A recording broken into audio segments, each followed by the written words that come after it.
From the Homestead Studios in Santa Clarita, California, this is a Headache Soul production. Welcome to Just the Tip-Sters, America's favorite true crime podcast. I'm your host, Melissa Morgan. With me today is my handsome and talented co-host, Joshua Natural Causes Bevan. Natural causes? Yeah. Why natural causes? Because I'm fairly sure you're going to be the death of me, but I don't think you'll kill me. I am the natural causes. You'll just push me one day so far, I'll just like swallow my own tongue and die. Yeah. So in your obituary, it will say died of natural causes, yeah. but we all know Joshua Bevan. Yeah. Very fair. Yeah, okay. Thank you. I'm glad you're on board. I'm pretty sure that's how I'm going to go. Yeah. One day we'll just be talking. I'll be like, yeah, and I'll just like apoplexy and it's over. I swallow my tongue. I've never had a seizure disorder, but I will absolutely swallow my tongue. Yes. If anyone could. He'll push and push and push and push and push and push and push and push. And then I'll be like, yeah. Yeah. So glad that you're agreeing. Right, I was waiting for you to be like, I don't know what you're talking about. But yeah, no, that would be completely untrue. The sheriff deputies are going to be listening to this episode. She said it. She said it out loud. She died of natural causes, sir. Yeah, exactly. Which, interesting, kind of relates to this. Kind of relates to our case. Okay. So before we get into the case, which I will warn you up front, I'm going to have a little preamble because I tried to go closer to the case and get a little more involved, and it did not go well. This episode is brought to us by our friends at Graveline Tours, and you can find them at graveline.rip. They have many different tours that are available to you, and if you put in the promo code area, you put Tipster40, you get a healthy 40% discount on any tour that you choose. And Joshua and I have personally taken 2 tours, and I'm not sure when the Black Dahlia tour is going to be available, but I really want to go on that one. Oh, yeah, totally. Yeah, I really want to go on that one. So that's our friends at Graveline. So this episode is close to home, sort of. It's in Idlewild, which is 2.5, maybe 3 hours away, depending on traffic from where we live. It's been a journey. So the preamble, I know poor Joshua's heard 2.5, 3 hours and hope your check engine lights don't come on. Yeah. Okay. Poor Joshua's heard all of the fun. So I have had background information on this case since probably the end of 2020. This woman went missing on my birthday, July 6th of 2020. Her name is Lydia Abrams, but she was known by everyone who loved her as Dia. And it's Abrams. And Lydia's sister, after she went missing, just completely mysteriously disappeared from her own very beautiful ranch and ranch house. Dia's sister, who you do not hear much about in the press, which I don't want to violate anything because I don't even know her sister's name. She secured the services of a friend of mine who is a psychic detective. Oh, okay. And I believe the reason she did that is because of another incident that happened with a psychic group that gave a different view than what most people think happened. And I will tell you, most people have an opinion about what happened. Okay. And when you're in a small town, which I will just tell you, I just got back from going to Idlewild, thinking I was going to stay for like 2.5 days. And I came back after about 36 hours thinking I can't handle this shit. Jesus. And it was for a couple of reasons, you know, I mean, what I got was wonderful interaction with human beings that I wouldn't normally have gotten to see. So it started on Friday when I got to have lunch with my beloved, who's now a private investigator, Joe Peruse. He was a Long Beach police detective for 24 years. He worked with the Federal Marshal Service, ATF. He is a spectacular human being and was responsible, you might remember from February of 2020, we interviewed him just before the lockdown of COVID. We interviewed him in Laguna Beach about Peter Chadwick, who had killed his wife, QC Chadwick. And he helped. At that time, Peter was still on the run. Probably 2 years later, Peter was picked up in Mexico. Nice. Yeah. So Joe and I, it's interesting. Apparently, I don't have a good filter. And I, Oh no. yeah, I know.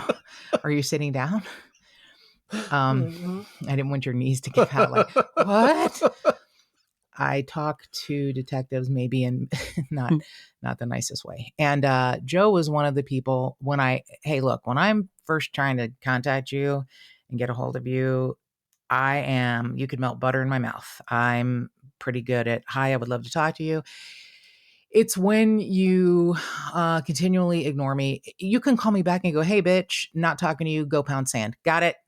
Got it. Sure. If you don't call me back at all, I will haunt you Yeah. Okay. in a way that I hope brings you ulcers. So it's part of your motherfucking job. Sure. You know, you Yeah, are absolutely. a community server. Right. It's part of your job. I'm the community. Right. So I had called at the time Detective Joe Peruse, and because that was after beating my way through to the Newport Beach Police, who ignored me on a grand scale, Right. started their own podcast about Peter's disappearance, and it was terrible. It was terrible, and it brought me great joy to say that. It was terrible. Hosted by their PIO, who I'm sure is a wonderful public information officer. I don't know what it is about people who think that, you know what, I do something, I should start a podcast. There's a difference between having an expertise and a focus and being a podcaster. It's Sure. At its core, it's entertainment. It Right. makes me uncomfortable to say that when you're talking about people's lives and death. Yeah, absolutely. But you have to have something. You have to have a personality or a voice or something. Right. It doesn't have to be perfect and polished. In fact, perfect and polished is usually boring. Sure. But she was terrible. It was terrible. The whole thing was terrible. Okay, so anyway, now get that out of my system. 6 weeks after I had left numerous messages, emails, and voicemail messages with Joe Peruse's detective bureau in Long Beach, he called me back. And it must have just been on a day when Melissa wasn't in a good mood. Oh, no. I remember calling him everything but a white man and just be like, well, thanks a lot, son of a bitch. I already recorded it without your help. So and he's like, well, now wait a minute. I was on vacation. I'm like, I don't give a shit. 6 weeks? I go, read me the date on your message. And he reads it to me and I go, that's 6 weeks ago. And he's like, all right. And I think because I called him on the carpet, he decided he liked me. Okay. Yeah. So we've became friends since then. And then that was, probably August of 2019. And then in February of 2020, I interviewed him about the case. In the meantime, we talked. Yeah. Okay. Because Peter had not been brought back yet. He was still on the run. He was on the run for 5 years. He's from a wealthy family and family members helped him and it was ugly. But in the meantime, we had discussed that case and others and he became a friend. Cool. And, we would text or call and talk to each other. And he's just a lovely human being. So he retired last year. No, he retired in 2021. He became a private investigator at the end of 2021 for the Riverside County District Attorney's Office. Okay. So I have a connection there. And Riverside County in California, if you're unaware, is very large. It's really large. Riverside County and San Bernardino County are two very, very large counties. Totally. And they back up to Arizona. Right. They're that close. I mean, they're that, large of a space. Right. A lot of terrain, untraversable, Right. Idlewild is an adorable little town that people say, oh, I've driven through there. Yeah. Same. Right. Most people either have been like on a detour to Vegas or something and they've had to go through there when there's been issues with freeways. But it's a beautiful mountain town. It's small. It's, Idlewild is kind of the big hub and it is one street. Right. The smaller places around are like Garner Valley, Mountain Center, and Dia's actual address was Mountain Center. Okay. but it's a town of 300 people. Sure. Okay. Idlewild, I don't know, might be what, 1,000, maybe more, but it's very small. There's, it's a small supportive community serviced by the Riverside County Sheriff's Department. And it's hard sometimes to get there, Okay. right? And I will tell you that because there is, later on in this story, there is some video that was released from December of 2021 of a accident that happened on Dia's ranch after she'd gone missing in 2020. And it's frightening, the video. Okay. The video is frightening All right. from a sheriff's deputy's dash cam. Oh, wow. It's just scary when you shit. live Okay. someplace that people can't get to. Yeah.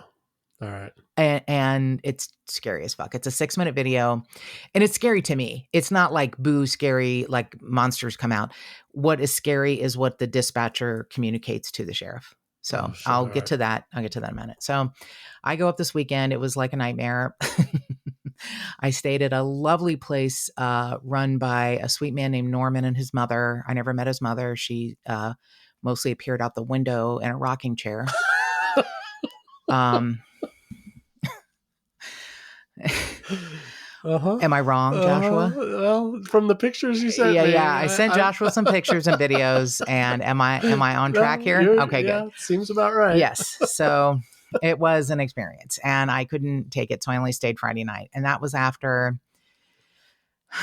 the hillbillies, several doors down, were in town from Oregon for a wedding, and they'd started at about 2 p.m. with the, fuck you, go fuck yourself. What do you want me to fucking do? Do you want me to fucking walk home? And first of all, I thought, well, you must be from here. No, he meant walk home. Walk to Oregon. Back to Oregon. And he is on the outside smoking, and she is on the inside of the unit. So they're yelling through the open window. Oh, God. It was a good time. To me, if you say the word fuck so often that it offends me, there's a problem. Oh, no. There's a problem. Yeah. Right? Yeah, that's too many times. There's too many fuckings. So I'm like, wow, all right. Here's hoping. I didn't know at the time they were in town for a wedding, but I was like, here's hoping they don't go out drinking tonight because it's going to be bad. So I am gone, have lunch with Joe. We catch up. It's lovely. Talk about the case. He was like, look, I tried, girl. I didn't want to text you because I didn't want to break your heart. No one's going to talk to you. And I go, I get it. And he goes, but they won't talk to me either. And I'm like, well, they can kiss my ass. And I don't care if I throw Joe under the bus. He goes, I don't have any dog in this hunt. I'm not impressed with the Riverside County Sheriff's Department. He is impressed with the Riverside County District Attorney's Office, and he loves working there. Okay, but not the Sheriff Department. Oh, bummer. Okay. Yeah, that is a bummer.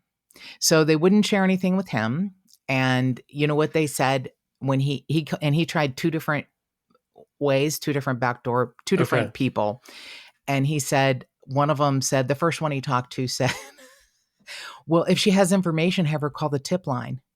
Oh, and he goes, no, you don't understand. She has her own tip line.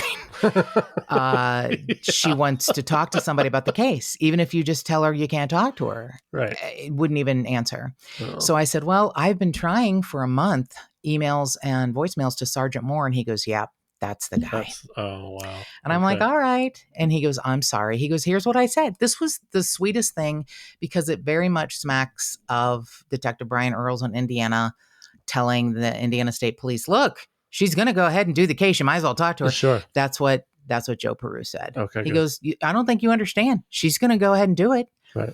So we're eating lunch and I'm getting a little more angry. And, lunch was delicious, by the way. We're eating lunch. I'm getting a little more angry. And I go, I'm doing it. And he goes, as if I thought I could stop you. And I go, no, you can't. And he goes, go with God. I'm like, yeah, I'm doing it. Yeah. I'm doing it. So this case was, I checked out early because it's a nightmare. Okay, there we go. I forgot to mention the hillbillies. I call them that. I don't know. The mountain billies, maybe. The mountains of Oregon. I don't know. They were screaming at 11:30. Oh, after the wedding, they came back. Yeah. Continued to fight. All right. It gets worse. Except I got to meet a listener from Riverside, Mark, and we had brunch, and I got to see a friend of my Mark's, who's a singer-songwriter, Brett. So, and getting to have lunch with Joe Peruz was the topper of all. It was the best. So I had 3 lovely interactions with 3 different gentlemen, and that was a beautiful thing. So yeah, 11:30, I'm like laying there not sleeping and listening to murder podcasts in the dark, trying to lull myself to sleep. So this gentleman and lady, loosely termed, both were older. I'm going to guess in their 70s, with long white hair. And oddly, the gentleman's hair was better kempt than the wife's. His was on a ponytail. Hers looked like sort of like a witch. It was like big and frizzy and weird.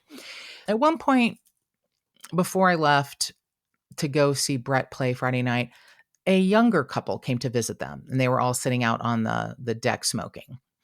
So I don't know if those were family members because they were in town for this wedding, right? Sure. So like 11:30, I'm laying there trying to sleep, and I hear, let's just call her Witchy. Witchy is out on the deck, and it's across from this property is kind of a hill that goes down. I mean, it's a fucking mountain. Okay, it's like a mountain motel, and she is yelling, "Go fuck yourself. I don't even fucking know where you are." And I was like, well, it's dark. Whoa. She's out yelling in the darkness. Into the darkness. Yep. Wow. Into the void. And then she goes to her room and goes in, I guess, and slams the door, and the whole building shakes. Geez. It's charming. So I'm laying there. Oh, I should also let you know, I slept in my clothing because I was afraid. Sure. To touch anything. Yeah. And I get up at 8:30 and I'm like, I'm Audi 5000. Right. So it's so old, it has like a key for the door, right? Keys, so I have a key and I'm going to the owner, and he hasn't been, warm and fuzzy. It's fine. I don't care. I don't need him to be my best friend. Sure. He's in his pickup truck and he is about to leave the office, which is a little weird building. And I'm like, hey, Tony, I'm checking out today.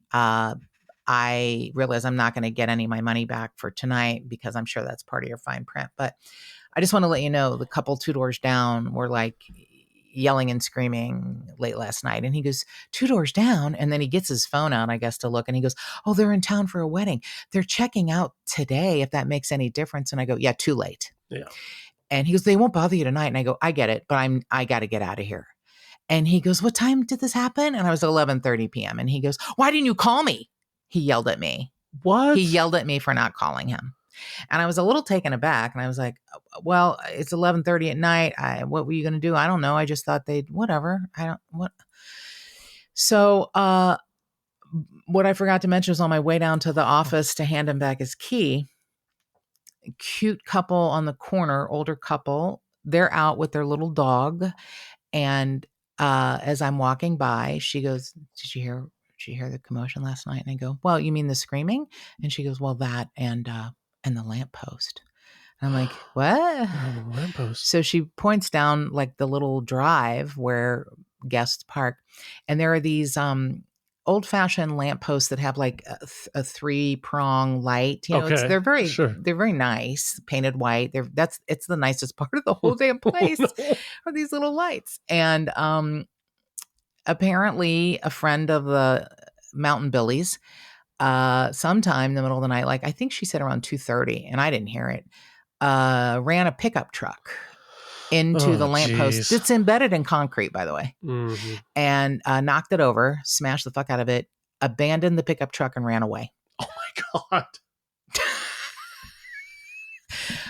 Maybe there was a cocktail involved and somebody didn't want to get in trouble, or because you wait around for the sheriff deputy to come. Yeah, he's going to breathalyze you. Right. Yeah. So I'm saying this to the owner. Yeah. I go, by the way, they knocked down one of your lampposts. He's like, what lamppost?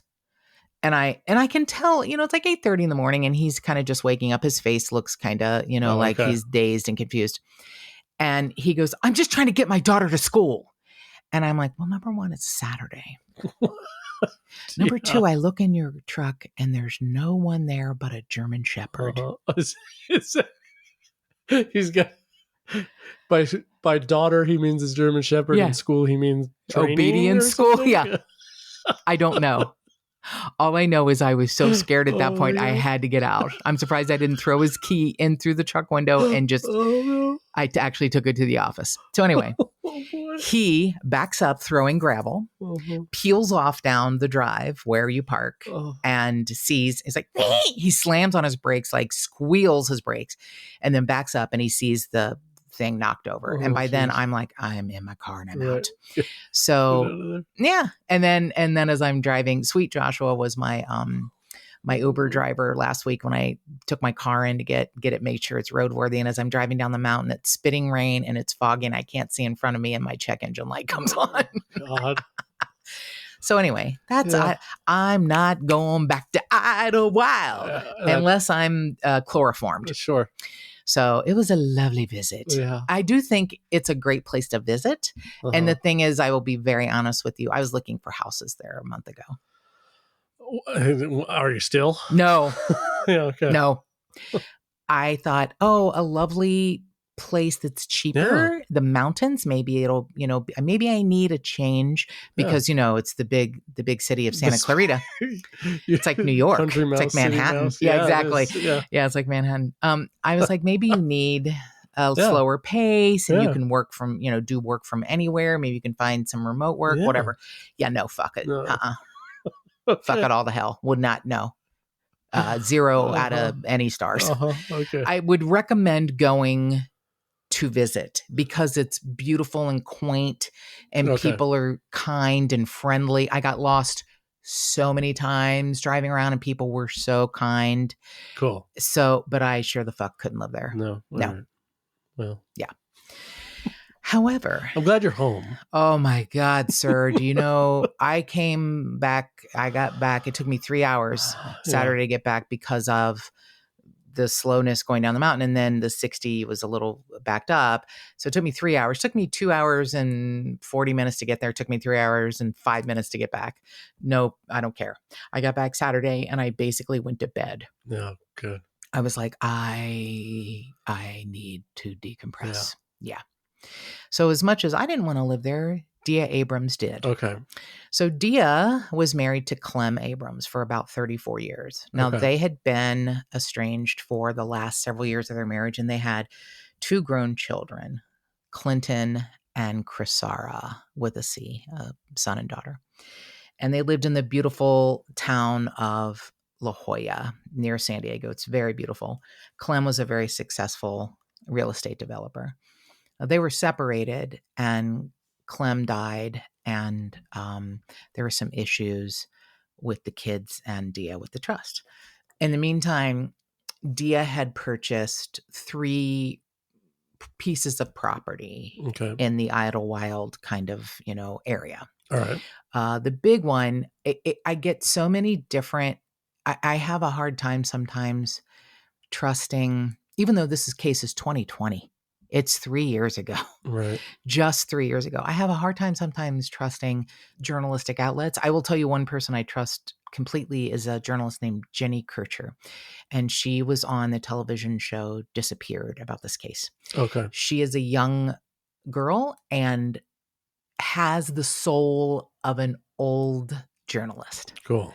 She doesn't give her opinion. Cool. She is the facts and not unless she knows the facts are true. Does she? Cool. There's no innuendo. Very good. She is a spectacular human being, and we have become friends. I may have written her a fan letter, and we became friends. And her mom owns a boutique there, and I stopped to see her mom. And she lives on the East Coast now. But she still has a house in Idlewild and comes back and forth. So okay, cool. The next time she's in town, I'm really hoping we get to meet for coffee because I'd love to just see her in person and thank her. I've thanked her already for being a tremendous, she gives you back your faith in journalism. Cool. Good. Yeah. So, So the TV show Disappeared. Dateline's podcast Missing in America has covered it. And I will tell you, I feel like there's some really good information from the local news. This is kind of a big deal in a small town. Sure. She was a beautiful woman. She had horses. She was 65 at the time. She was not your average 65-year-old. She was a hiker. She was in great health. Big part of the community as far as being helpful. They just released the 3-year June anniversary this year, they released the last known video of her alive. She is taking, it's like a Ring video doorbell. She is taking cinnamon rolls to her neighbor Oh, who is going through cancer treatment, wow. and woke up in the morning and said, I'm just craving cinnamon rolls. So what does she do? She And makes she them makes and cinnamon takes roll. them over. That's beautiful. Yeah. Oh, And you see wow. her like leaving him on top of something at the door and then ringing the bell and then just getting in her car and going. Oh, because this was in the middle of quarantine and Yeah. It was June, right? June yeah, 2020. and Yeah. Don't want to make her sick. yeah, Yeah. especially if she's already sick. Yeah. Mm-hmm. Okay. Yeah. Wow. That was early, like mid morning of June Okay. 6th, Okay. Saturday, June 6th. The last sighting sort of her, and I feel like I'm skipping around. She has 3 properties there. One is her big, beautiful ranch, a smaller 5-acre ranch called Sky High Ranch, and then a smaller property, I think, that's like undeveloped. She has horses on Sky High Ranch. She has her big ranch. And what I had started to say is that I hear it's 118 acres. I hear it's 117 acres. I hear it's 154 acre. I mean, I don't know if they're combining all her Oh, properties, okay. So the big ranch she lived on is called Bonita Vista. Okay. And that has a house with like 5 bedrooms and 6 bathrooms. It's a big ranch house. And that is going to come into play later on because we're going to find out something about the house.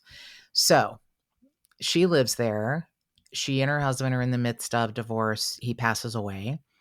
She and her 2 kids.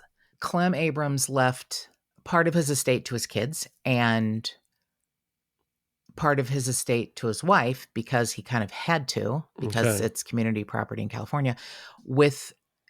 In his trust, it lists part of his estate going to Dia, and upon her death, it goes to the kids. Okay. That's how it's listed in the trust. Got it. Now, Dia has had a change of heart. Mm-hmm. She has mentioned to numerous friends, if anything happens to me, it's my son. Oh, she and her son aren't getting along, and she's In her estimation, okay. she's like, he and my daughter are all about the money. They don't talk to me anymore. Oh, They okay. don't come and see me. We're not close anymore. Okay. I don't know if she just thinks they're waiting for her to die or. Got it. Now, I will tell you, Clinton Abrams disputes this vehemently. Okay. He's been interviewed several times and says people who have said that we're trying to create space between my mother and myself. Now, I will say the people that have said that, one of them could be a little suspicious because that person, 2 weeks before Dia disappears on May 22nd of 2020, she changes her will. Okay. She excludes her children Mm-hmm. and splits her estate between a friend and a boyfriend. Oh, all right. The friend that is one of the trustees is also the executor of the will. Oh, okay. Right. Hmm. Now, 2 weeks later, she disappears. The last person to see her is the boyfriend, and he is called several different things by the media. He's called the caretaker of the ranch. He's called the ranch manager. He is called her fiance. Hmm. He is called her boyfriend. Okay. He said that he proposed to her officially in June of 2019. So a full year before. Mhm. Okay. They got together not until late 2018, 2019, but they met in 2016 on Farmers Only. Oh, full dating site Mm-hmm. is happening. Okay. He is also 74 years old. He's older than He's her. older. Okay. At the time, I guess he would have been 73, Okay. 71, 73. I mean, 71, 72, something like that. He's now 74. He is a retired parole agent for the state of Utah Okay. and was living in Colorado. Now, they meet Hmm. on Farmers Only, and he comes to visit her first. Okay. She picks him up at the airport, and he said, well, you really are a country girl. And she goes, why do you say that? And he said, because you have hay in your hair. And she said, oh, I was feeding the horses before I came to the airport. Cool. Her friends felt there wasn't an intimate, affectionate relationship between the two. Like they never held hands or, patted each other or Sure. whatever. But one friend does admit, Dia finally told me they are intimate. They sleep together. It's like, oh, okay. Oh, all right. All right. So you can doubt whatever you want, but she finally says, they just felt like he wasn't the one for her. And I get that. I feel that way about most of my friends' partners, and it's none of my motherfucking business. I want to say, no, you deserve so much better. And it's none of my fucking business. Sure. If they're happy, that's all that matters. Right. I don't know that Dia was happy. I don't. Okay. I don't know everything. I guess none of us are going to know everything. Okay. Right. I think she became more insular the older she got, and she just really loved spending time with animals. She wanted to turn part of that big, beautiful ranch into an animal preserve. That was her dream. What? And she had, the capital to do it. Okay. Right? So it just, being her kids, she's involved in a lawsuit with her kids. They are suing her over part of the trust. The trust from the father, from their father. Yeah. Okay. And her husband. Right. Of 34 years. Right. It's explained they are fighting her on her use of the trust or maybe the timeline of the distribution of the trust. Okay. Like maybe how much she can get or how much she can use. I don't know the legal terms of it. All right. But to me, when your kids file a lawsuit against you, which they say it was just a process we had to go through. Oh, the kids say, okay. Like, it's not because like we're angry at our mom or whatever. It was just something we had to do to go through the courts.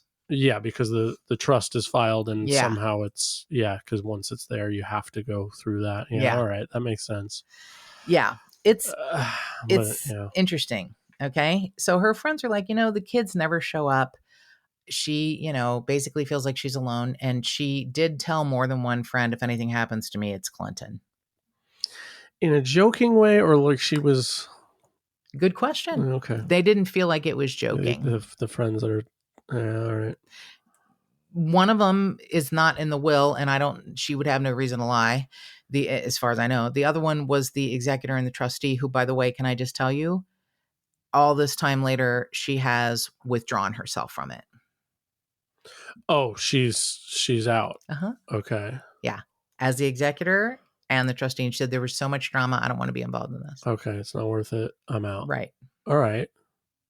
Giving up potentially millions of dollars. Okay. That woman was a retired probation officer. Okay. That comes into play. All right. Okay. So June 6th,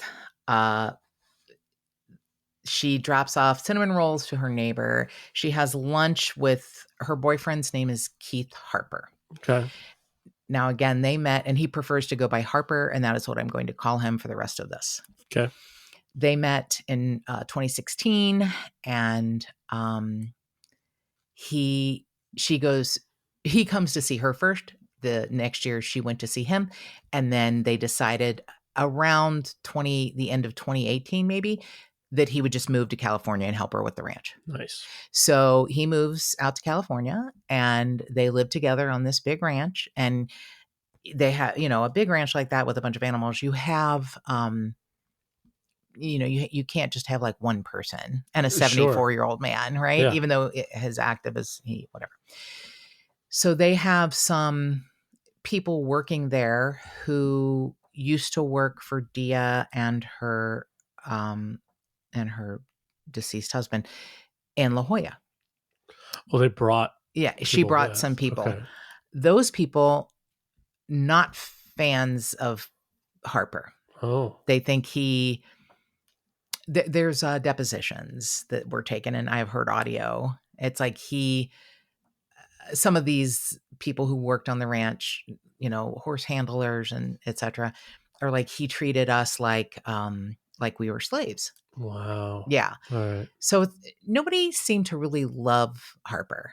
I Okay. think a lot of people thought he was into Dia for her money. All right. I get it. It's a rich Yeah. widow, I mean, yeah. and he's like a weirdo. A Yeah. little bit of a weirdo, right? Yeah. It gets worse. Uh-oh. All right. So they have lunch. He leaves around 2:30 from the ranch to mow the meadow. Okay. She says, I need to talk to you. And he says, can it wait till after I get done mowing the meadow? I have a lot to do here. He goes and mows the meadow. And this was not known to me until just recently. And it's an interesting piece of information that I now am doubting its authenticity. But he says he gets back at 7:30 to the ranch. Dia's keys, Ford truck, wallet, purse, and are all there. And her iPhone is plugged in charging. She's gone. And she's gone. Okay.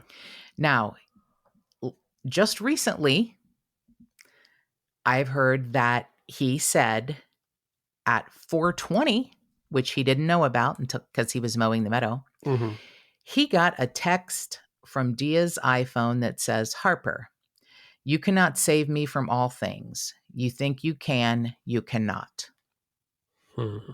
I am now doubting that was sent by Dia. Oh, okay. He says that he got that text, or is there is there a text? Like, is that I guess that was confirmed. Okay, that's a confirmed thing. So a text did come through from her phone. All right. But yeah, what does that mean? Right. And when he got back to the ranch, he said her phone was charging. So my question is, did he actually mow the meadow?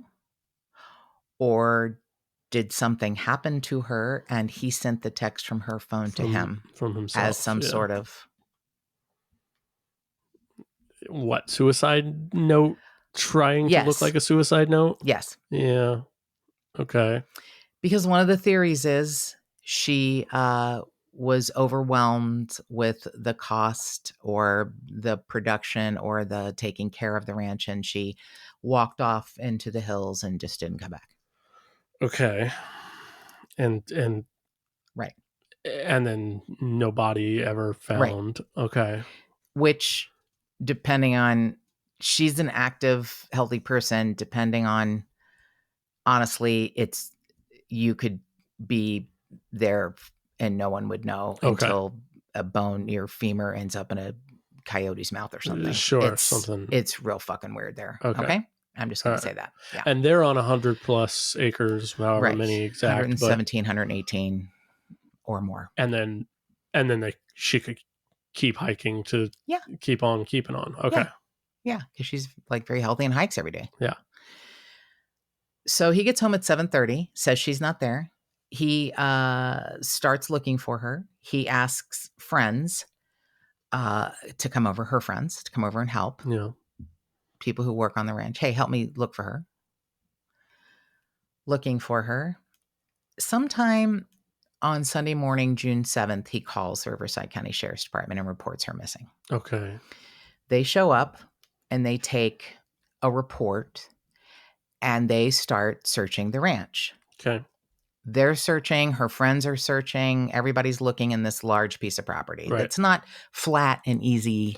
Yeah, no. Right? I mean, you're in the mountains. Everything's going to be. Right. So Monday, June 8th, one of her friends is pulling in the driveway to begin the search at like 8 a.m. And Harper is pulling out of the property driving his RV. He's leaving. Yeah.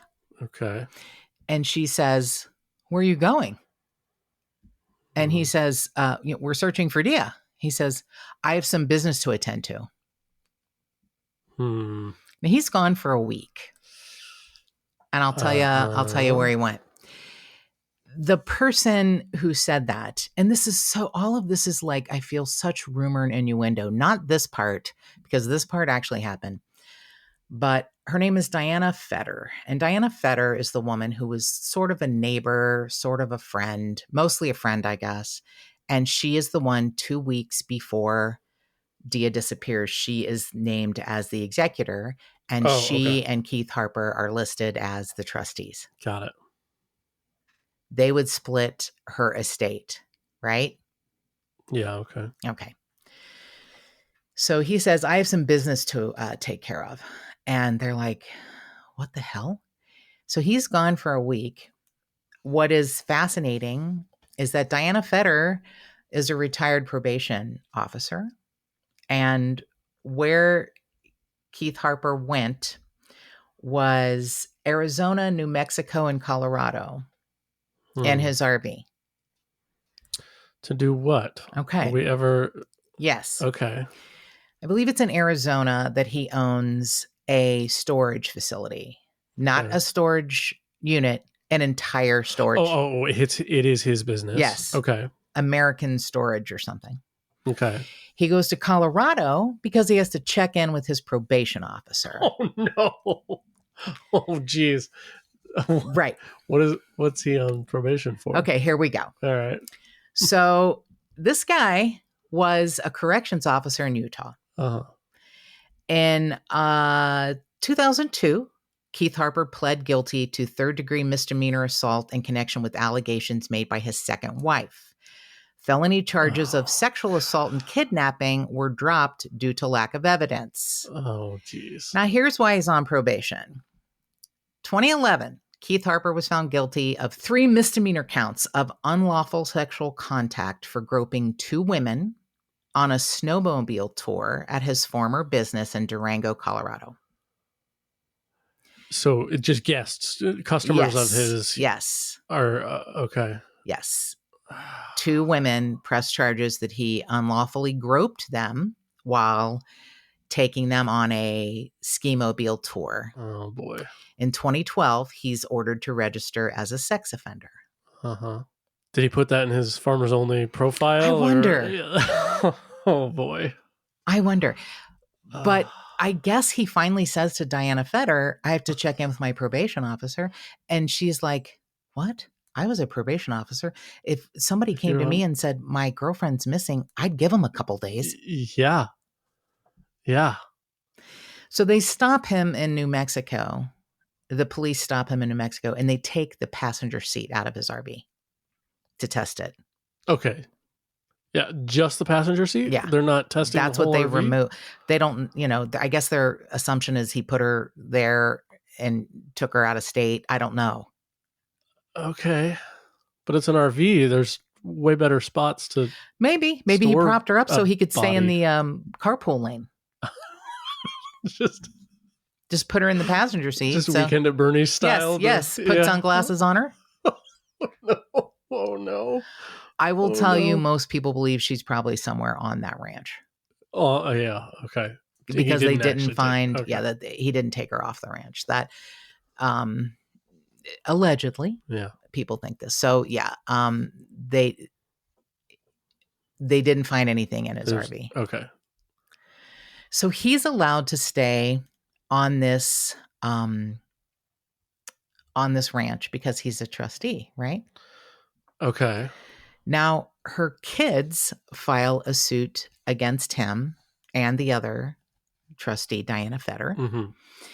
And I was so confused as to how they got this wrapped up so quickly, but I now have legal information that explains it. Because I was like, what in the fuck are you people talking about? How could they do this? How can they do this? In the state of California, to have someone declared dead, they have to be gone for 5 years. Oh, wow. Okay. That seems like a really long time. Well, it used to be 7. Wow. I did not realize that. If there's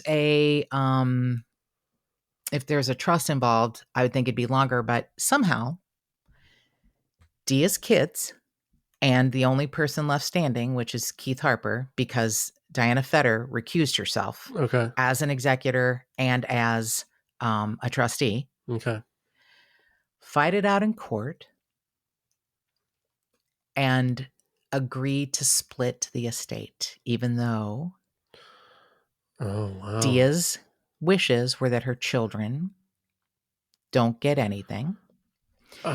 Keith gets 50%. Each child gets 25. Okay. Now, here's the thing. I was furious as to how they could have hammered this out.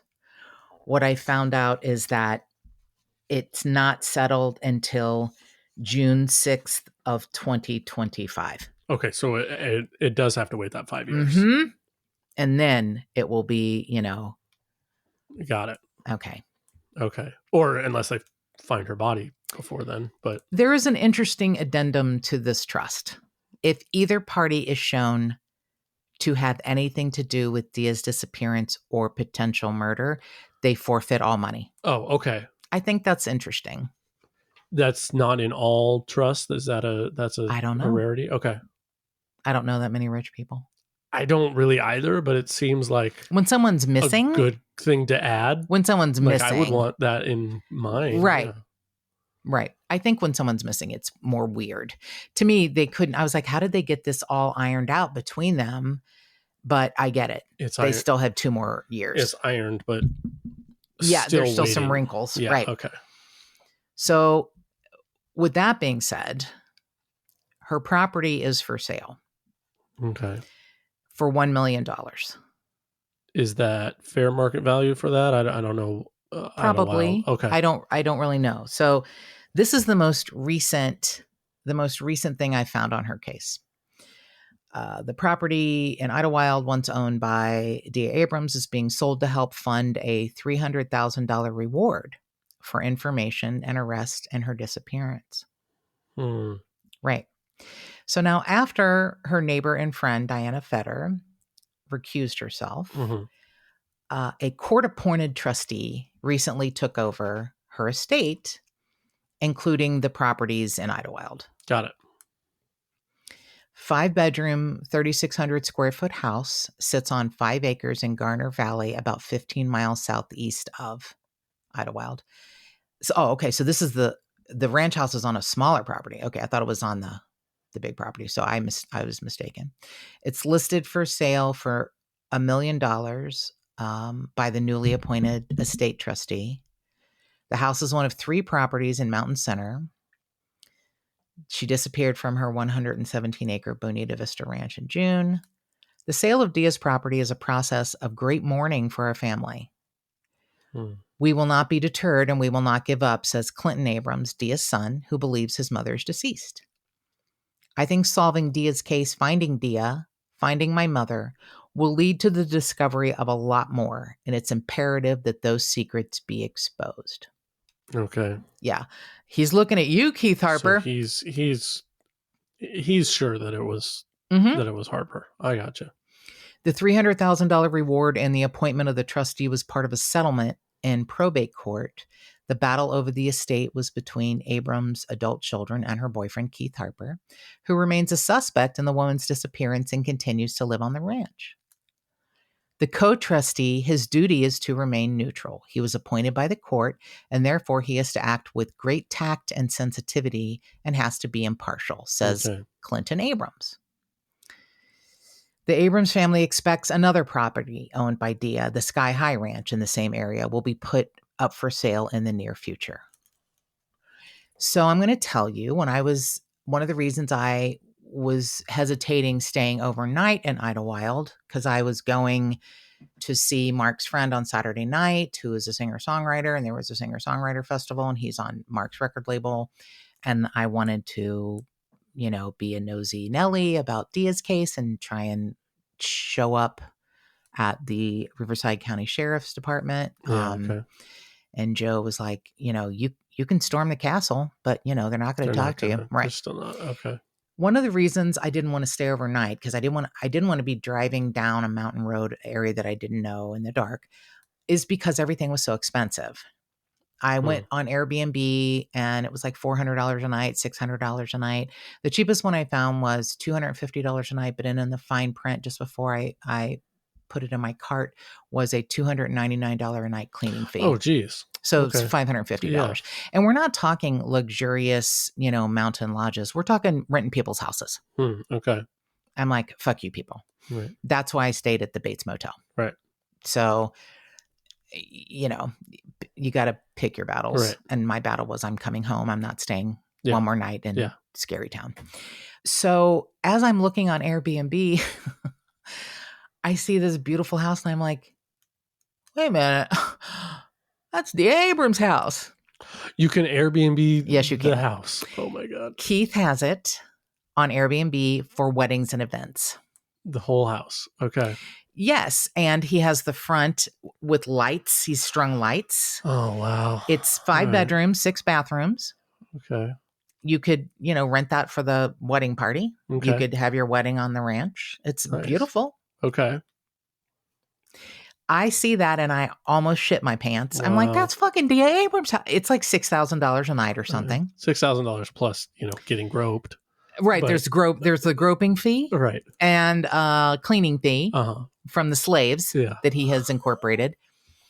Yeah. Wow, so that's crazy. Guess what pops up the following day?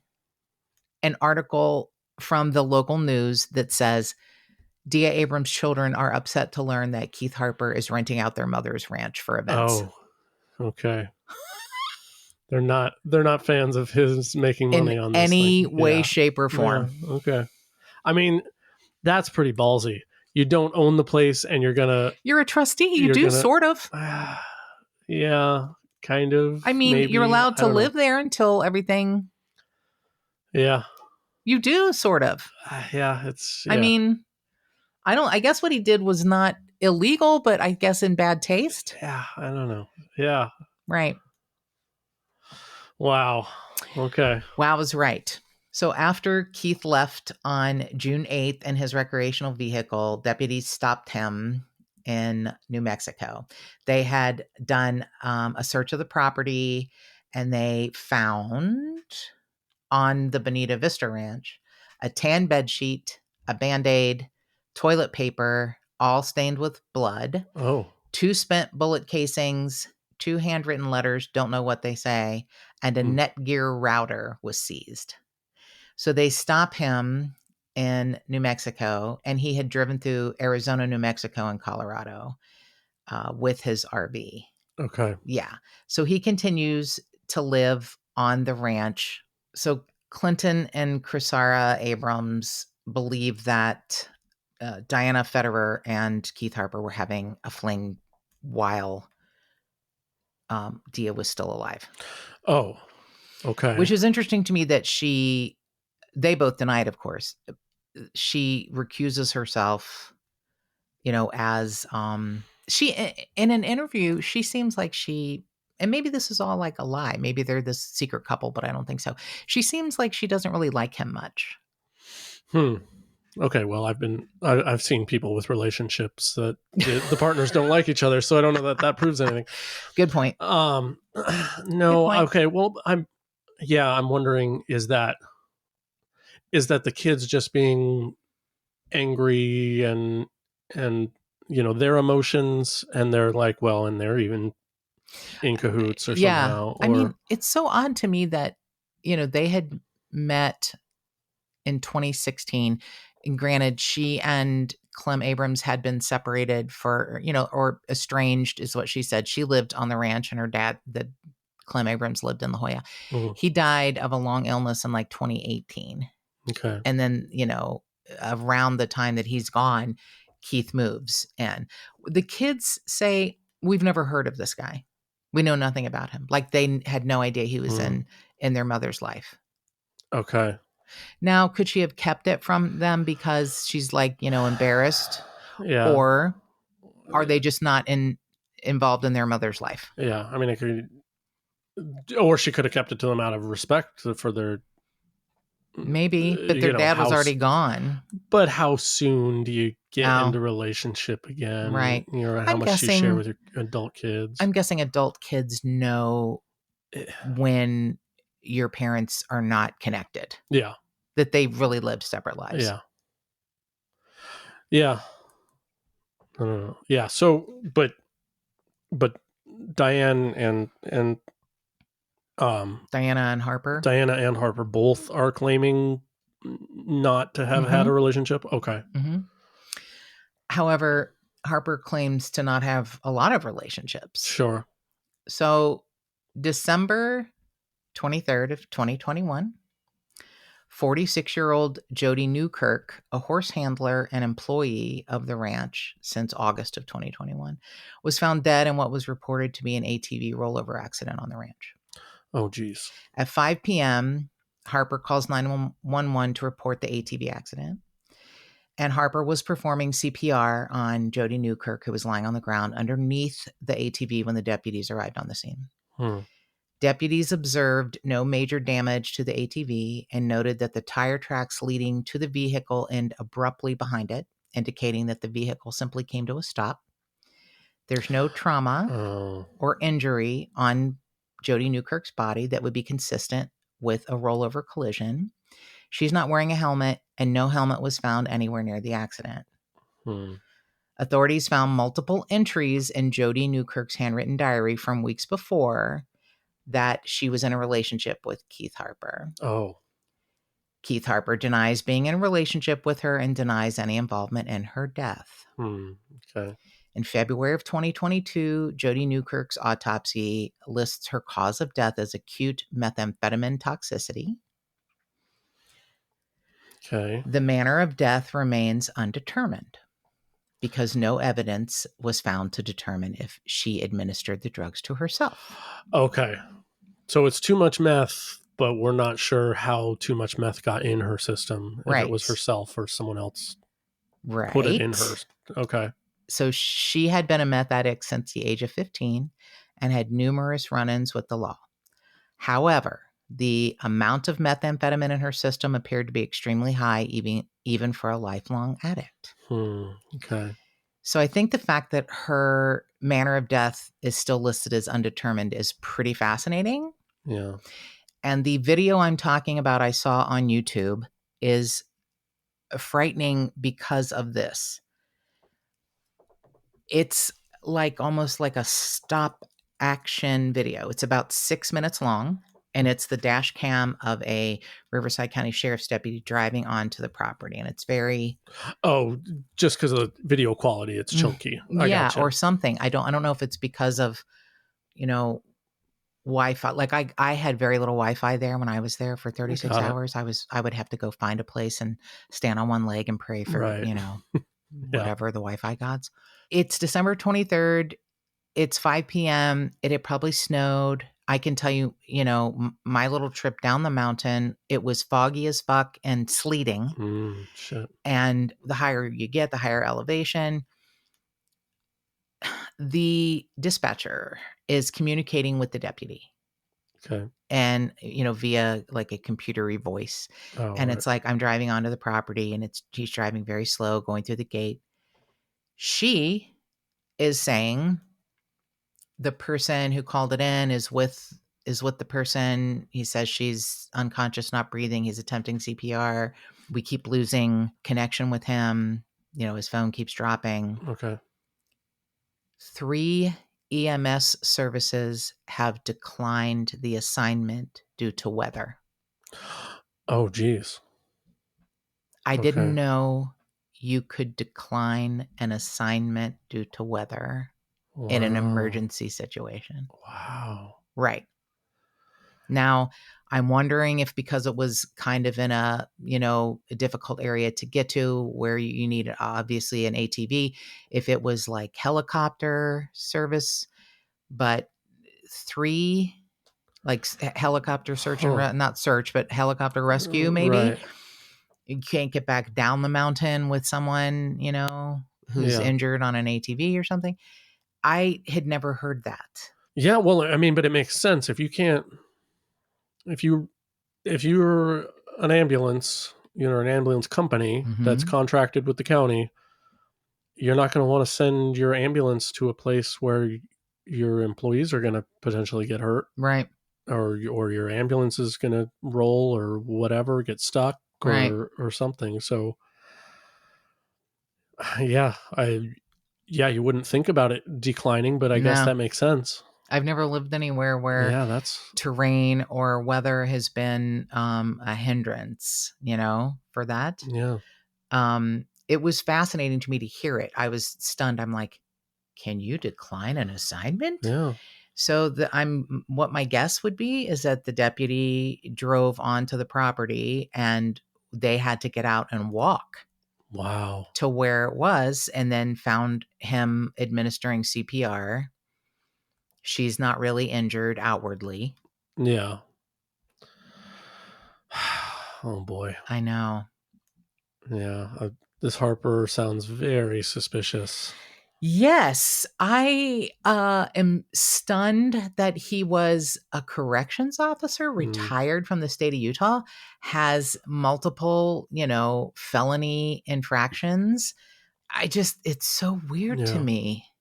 Is there anything about his relationship with drugs and meth? I haven't heard Yeah. anything. I will tell you what he looks like. He looks small. Like, he doesn't look like a big guy. Okay.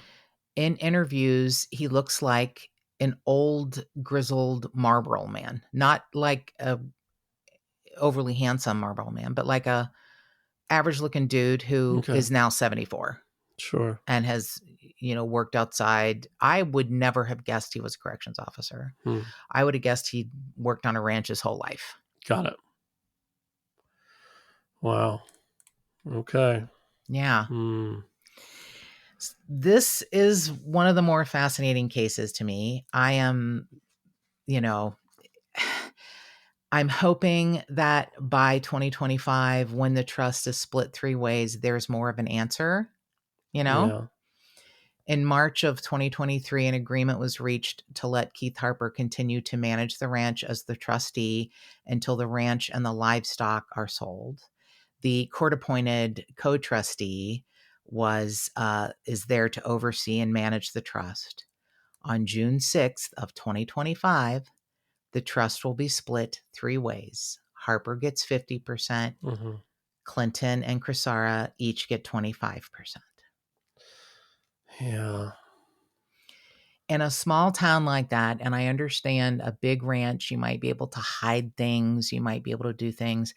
I know you can't kill everybody, Sure. Like, I wonder if Jody Newkirk knew something, and maybe that's why. Oh. Like, if they were intimate, why would a 46-year-old woman write in a diary that she's intimate with a 74-year-old man? Like, that's not brag-worthy. She would probably write that if it's true. I wonder if she knew something and then she becomes inconvenient. Maybe. Or, I mean, allegedly, dude has a history of offing his lovers. Not enough evidence to convict him on it or whatever, but he leaves a wake in his path. Yeah. Yeah. I mean, and I would include this in it with Dia. From where I'm sitting, he sounds like a very likely suspect, and there's no evidence. So right, it's very possible he's just really good at hiding all the evidence. Right. I mean, circumstantially, it does not look good for somebody when their girlfriend's will was changed 2 weeks before they disappear. Yeah. And you're set to inherit millions of dollars. Yeah. Maybe it's just shitty timing. I mean, yes, it could be shitty timing. It could be. Well, one of the things put forward is that she, walked away and died. And a lot of people do that. And people are like, people don't just walk off and die. Yes, they do. Sure. It happens a lot. Maybe you don't. I don't care if you live there. Maybe you don't understand the terrain. It gets cold at night. Maybe you are dehydrated. There's lots of reasons why, you don't have to leave a lengthy note. Sure. I fell off a cliff and got hurt injured. herself Yeah, and exactly. got stuck, and then there you go. Eventually, yeah. succumb to the elements. And she's in the bottom of some ravine and is now completely back in, the wildlife nature. Yeah. I feel like Keith is trying to say that that's what happened. That's why I am so suspicious now of this text. The text at 4:20. Yeah. Harper, you cannot save me from all things. I know you can, but you can. I know you think you can, but you cannot. You cannot. I mean, that sounds a little suicide-y, but a little bit too on the nose. I don't know. It does sound suicide-y. It also sounds, and I don't know how she spoke. Is that how she spoke? Yeah. There are things people send, and it's like family members, loved ones know immediately, like, that didn't come from them. Sure. And that's, yeah. I don't know if that's how she spoke. Huh. It's oddly worded and sounds dramatic. Is it an instigation of a fight? And he came back from the meadow and they got into it, and that was the beginning. Like, she actually sent it, and then maybe. Yeah, I don't know. It's a little. That's suspicious. Everything is. I know. Yeah. Except, why would he say concrete at 2:30 after lunch? She said, Harper, I want to talk to you. And every man knows that's usually not like good. Oh, for sure. And he's like, hey, can we wait till after, I, take care of mowing the meadow, like putting that off, right. Talk about that later, whatever. Sure. Why would he even offer that piece of information? Yeah. Yeah. Yeah. It's all circumstantial. It's all, there's that's right. And that's the hard part that the DA's office is working with. And if you don't have enough evidence and you don't even have a body. Right. Right. I mean, even with with Jody, you do have a body, but you still don't have enough evidence. Right. Because that sounds super suspicious. Undetermined. But you don't have enough. You don't have any evidence to do anything. Yeah. All you have is how she died, and she had a lifelong meth issue. And fascinating, huh? Yeah. So if you have any information regarding the disappearance of Lydia Dia Abrams, please contact the Riverside County Sheriff's Office at 951-955-2450, and maybe you'll have better luck than I did. Dia's case number is D-201-590018. Again, the number is 951-955-2450, case number D-201-590018. And as always, I hope you can call us at the Tipster hotline at 832-TIPSTER. That's 832-847-7837. You can email us at jttipsters@gmail.com. And you can find us on all of the social media platforms. Just the Tipsters Facebook page, at JT Tipsters on Instagram, at JT Tipsters Pod on Twitter, and more cowbell.